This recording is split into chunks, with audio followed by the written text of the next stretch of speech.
Hello, everyone, and welcome back to Daily English Podcast. I'm your host, Connor. And I'm Linda, your co-host. How are you doing today, Connor? I'm doing great, Linda. Thanks for asking. Today, we have a really interesting topic to discuss. We're going to talk about friendship and trust. Oh, yes, this is such an important topic. I think everyone can relate to this because we all have friends and we all know how important trust is in relationships. Absolutely. I was thinking about this yesterday. I met up with an old friend from university, and we hadn't seen each other for maybe 3 years. Oh, wow, 3 years is a long time. How was it? It was amazing, actually. We just picked up right where we left off. It felt like no time had passed at all. That's wonderful. I think that's one of the signs of a true friendship, when you can not see someone for a long time but still feel comfortable with them. Exactly. And that made me think about what makes a good friend. What do you think are the most important qualities in a friend? Well, for me, trust is definitely number one. If I can't trust someone, I can't really be close to them. I completely agree. Trust is the foundation of any friendship. Without it, the friendship just can't work properly. Right. And trust takes time to build. You can't just meet someone and immediately trust them completely. That's true. It's something that develops slowly over time. You have to see how people behave in different situations. Yes, and actions speak louder than words. Someone can say they're trustworthy, but you need to see it through their actions. Good point. Can you think of a time when someone proved they were trustworthy to you? Actually, yes. I had a friend in college who borrowed some money from me. It wasn't a huge amount, but it was significant for students. And did they pay you back? Not only did they pay me back, but they paid me back earlier than they promised, and they even added a little extra as a thank you. That's a good friend right there. They showed responsibility and gratitude. Exactly. That experience made me trust them even more. What about you, Connor? Do you have a similar story? Well, I remember when I was going through a difficult time a few years ago. I had some personal problems and I wasn't feeling very good. Oh, I'm sorry to hear that. What happened? One of my closest friends noticed that something was wrong, even though I hadn't told anyone. He just came over to my place one evening with some food. That's so thoughtful. Yeah, and he didn't ask too many questions. He just said he was there if I needed to talk. That meant a lot to me. That's beautiful. Sometimes just being there for someone is enough. You don't always need to have the right words. Exactly. And that's another important aspect to friendship, being able to sense when something is wrong and offering support. Yes, emotional intelligence is really important in friendships. Understanding your friends' feelings without them having to explain everything. Absolutely. Now, let's talk about trust a bit more. What happens when trust is broken in a friendship? Oh, that's a difficult situation.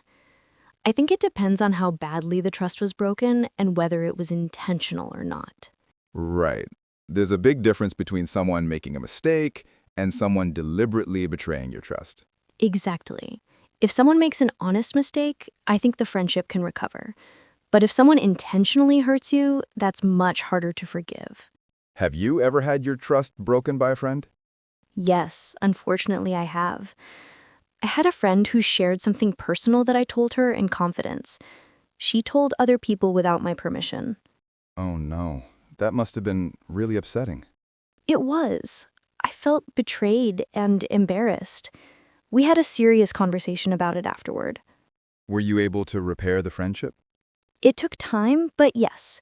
She genuinely apologized and explained that she didn't think it was that private. She felt terrible about it. So it was more of a misunderstanding than a deliberate betrayal. Yes, exactly. And because she showed real remorse and changed her behavior, I was able to trust her again eventually. That's good. I think forgiveness is also an important part of friendship. We're all human and we all make mistakes. Absolutely.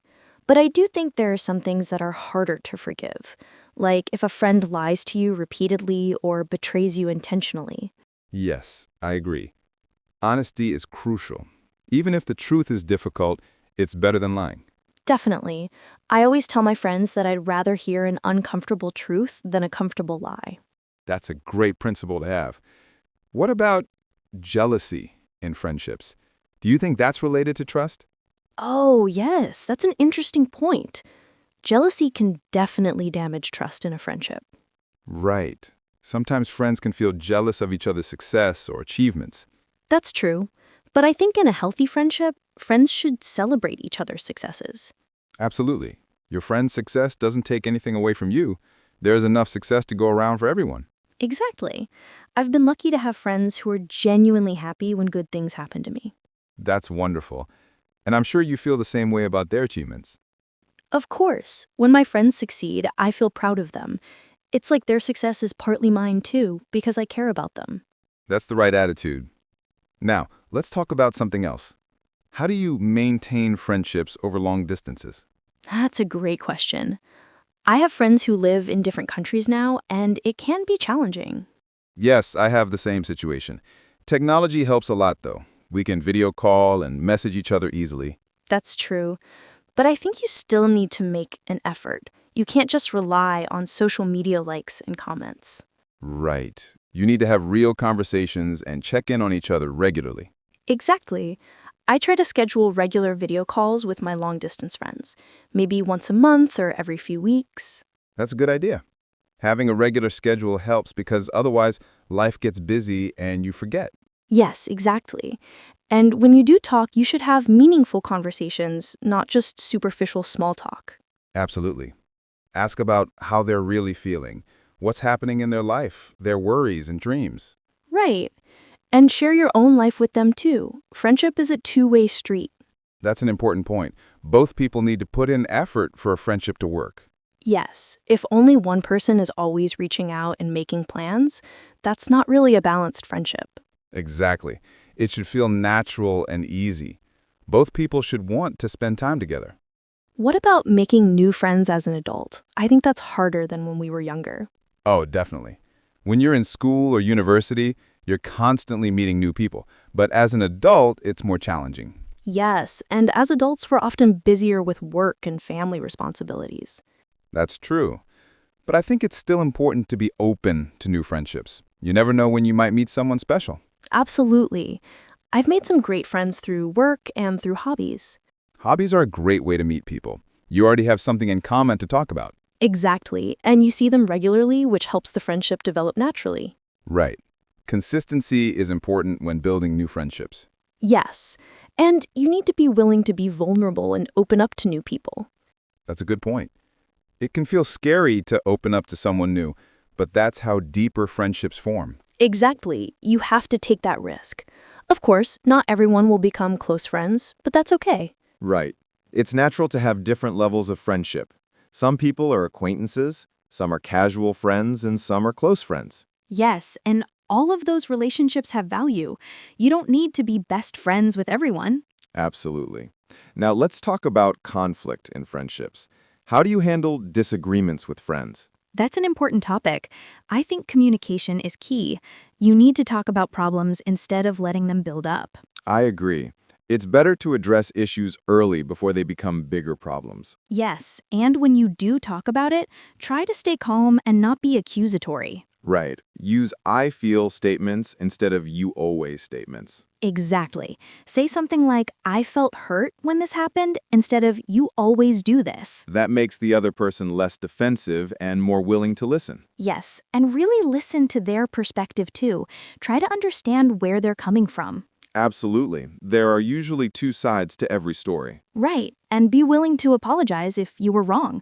Pride shouldn't get in the way of friendship. That's very true. A sincere apology can go a long way in repairing a friendship. Yes, and accepting an apology gracefully is also important. Don't hold grudges. Exactly. Forgiveness allows the friendship to move forward. What about boundaries in friendships? I think that's something people don't talk about enough. Ooh, that's a great point. Yes, even in close friendships, you need to have boundaries. Right, you need to be able to say no sometimes without feeling guilty. Absolutely. A true friend will respect your boundaries and not pressure you. Exactly. And boundaries can be about many things. Your time, your energy, your personal space. Yes, and what you're comfortable sharing or discussing. Right. Just because someone is your friend doesn't mean you have to tell them everything. Exactly. You're allowed to keep some things private. And a good friend won't be offended by that. They'll respect your privacy. Absolutely. Now let's talk about the difference between friendship and close friendship. What makes someone a close friend versus just a friend? Well, I think close friends are people you can be completely yourself with. You don't have to pretend or hide anything. Yes, authenticity is definitely a sign of close friendship. And close friends are the ones you turn to when you have big news, good or bad. Right. They're the first people you want to share things with. Exactly. And you feel comfortable being vulnerable with them. Yes, you can cry in front of them or admit your fears without judgment. Right. Close friends accept you for who you are, flaws and all. That's beautiful. And they know your history, your family, your struggles. Yes, there's this depth of knowledge and understanding that comes with time. Absolutely. You can't rush that kind of closeness. It develops naturally over months and years. Exactly. And close friends make time for each other even when life gets busy. Right. They prioritize the friendship and make an effort to stay connected. Yes, and they're there for you during difficult times, not just the fun times. That's so important. It's easy to be around during the good times, but true friends stick around during the hard times too. Absolutely. That's when you really see who your true friends are. Very true. What about the idea of quality versus quantity in friendships? Oh, that's interesting. I definitely believe in quality over quantity. Me too. I'd rather have a few close, genuine friendships than many superficial ones. Exactly. It's better to have 3 or 4 really good friends than 20 acquaintances. Right. Because maintaining deep friendships takes time and energy. Yes, and you can't give that level of attention to too many people at once. That's true. It's better to invest deeply in a few relationships. Absolutely. And those close friendships will enrich your life so much more. Definitely. They provide real support, understanding, and companionship. Yes, and they make life's journey so much better. I couldn't agree more. Well, Linda, I think we've covered a lot about friendship and trust today. Yes, we have. It's been a really great conversation, Connor. It really has. I hope our listeners found it helpful and maybe it made them think about their own friendships. I hope so too. Maybe they'll reach out to a friend they haven't talked to in a while. That would be wonderful. Friendships need nurturing and attention to stay strong. Absolutely. Well, that brings us to the end of today's episode. Yes, thank you all so much for listening to Daily English Podcast. If you enjoyed this episode, please don't forget to subscribe to our channel. And give us a like if you found this conversation useful. Your support really helps us continue making these podcasts for you. Absolutely. And if you have any topic suggestions for future episodes, let us know in the comments. Yes, we'd love to hear from you and discuss topics that interest you.